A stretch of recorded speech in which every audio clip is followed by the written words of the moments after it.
নমস্কার। আজকে মাশরুমের উপরে একটা ভিন্ন স্বাদের রেসিপি বানাচ্ছি, যেটা দিয়ে রুটি, লুচি, পরোটা এবং ফ্রাইড রাইসও বেশ ভালো লাগবে খেতে। এই রান্নাটা আমি কিভাবে বানাচ্ছি তাই আপনাদের কাছে দেখাচ্ছি। তার জন্য আমি 500 মাশরুম নিয়েছি আর মাশরুমগুলোকে এইভাবে আমি সরু, সরু করে ছিঁড়ে নেব। এইভাবে সরু, সরু করে ছিঁড়ে নিলে মাশরুমগুলো ভাজতেও বেশ সুবিধা হয় আর রান্নাটা করতেও সুবিধা হবে এবং রান্নার টেস্টটাও অনেক গুণ বেড়ে যাবে। সমস্ত মাশরুমটাই রেডি করে নিলাম। সমস্ত মাশরুমটাই আমার এবার রান্না করার জন্য রেডি হয়ে গেল। এই রান্নাটা করার জন্য আমি কতগুলো সবজির ব্যবহার করব। প্রথমে আমি ক্যাপসিকাম নিলাম। ক্যাপসিকামটাকে আমি ছোট, ছোট করে কেটে নেব। যেভাবে আমি দেখিয়েছি ঠিক এইভাবে কেটে নেব। এরপরে পেঁয়াজটাকেও ছোট, ছোট করে কেটে নেব। ঠিক যেভাবে আমি দেখাচ্ছি এইভাবে কেটে নেব। এই রান্নাটার জন্য খুব বেশি ক্যাপসিকাম আর পেঁয়াজ লাগবে না। একটা ছোট ক্যাপসিকাম আর একটা পেঁয়াজ হলেও হয়ে যাবে। এই যে এইভাবে আমি প্রত্যেকটা পেঁয়াজের পার্ট টু পার্ট ছাড়িয়ে নেব। এরপরে নেব কতগুলো কাঁচা লঙ্কা। কাঁচা লঙ্কাগুলোর ডান্টিগুলো ছাড়িয়ে দিয়ে মাঝ বরাবর মধ্যেখান করে একটা করে কেটে নেব। এরপর একটা ছোট টমেটো নেব। টমেটোটাকেও ছোট, ছোট করে কেটে নেব। সমস্ত ভেজিটেবলগুলো আমার কাটা হয়ে গেল। এরপর একটা গামলার মধ্যে বেশ কিছুটা পরিমাণে জল নিলাম। জলটা গরম করে নিলাম। যখন গরম হয়ে গেল আঁচটা বন্ধ করে দিয়ে মাশরুমগুলো জলের মধ্যে ছেড়ে দিলাম। কিছুক্ষণ জলের মধ্যে ডুবিয়ে রাখার পর আমি ছাঁকনিতে করে ছেঁকে নিলাম। সমস্ত জলটাই আমি ভালো করে ছেঁকে নিলাম। এরপর আমি একটা মিক্সার গ্রাইন্ডারের ছোট জার নিলাম। তার মধ্যে কিছুটা পরিমাণে রসুন নিলাম, অল্প একটু আদা, একটা টমেটো নিয়ে মিক্সিতে পেস্ট করে নিলাম।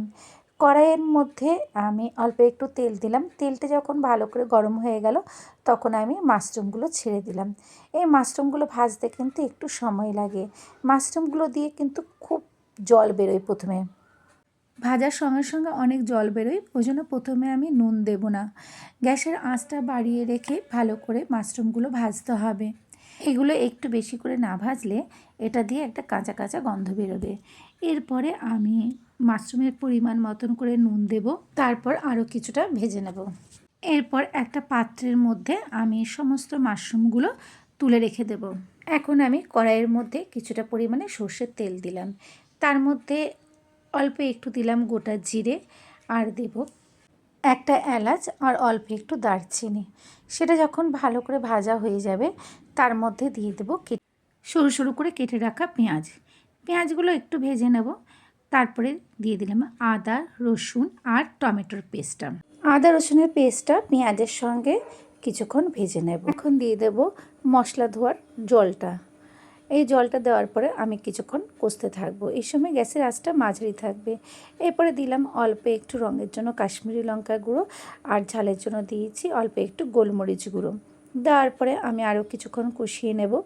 এখন আমি এর মধ্যে দিলাম অল্প একটু পরিমাণে জিরে গুঁড়ো আর অল্প একটু পরিমাণে ধনে গুঁড়ো। এখন সব মশলাগুলো একসঙ্গে ভেজে নেব। এরপর দিয়ে দিলাম অল্প একটু পরিমাণে নুন। নুনটা দেওয়ার পরে আরেকটু মশলাটা কষিয়ে নেব। এখন দিয়ে দিলাম আগের থেকে ভেজে রাখা মাশরুমগুলো। মাশরুমগুলো মশলার সঙ্গে খুব ভালো করে কষিয়ে নেব। গ্যাসের আঁচ কম রেখে বেশ ভালো করে কিছুক্ষণ কষতে থাকবো। এরপরে অল্প একটু পরিমাণে গরম জল দিলাম।